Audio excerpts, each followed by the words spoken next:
Alors les obligations sont des classes d'actifs qui peuvent être considérées comme étant plus stables, parfois plus liquides et offrant de belles perspectives de diversification. En échange du risque supporté, l'acheteur d'obligations reçoit un taux d'intérêt.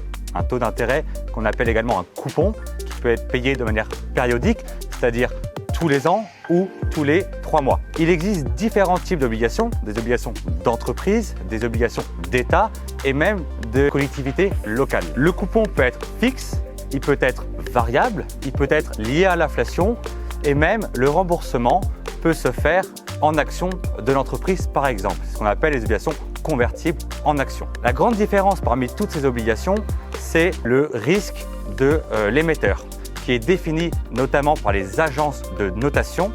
Plus le risque est élevé, plus le taux d'intérêt sera important.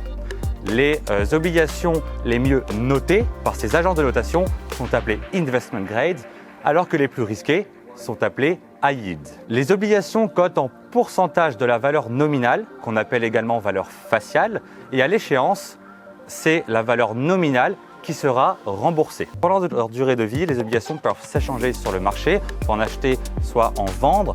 Il faut savoir qu'il y a une règle bien connue qui est que lorsque les taux d'intérêt sur le marché montent, le prix de l'obligation baisse et inversement. Et ce, pour garder aux nouveaux acquéreurs un taux de rendement qui soit identique à ce qui se fait sur le marché.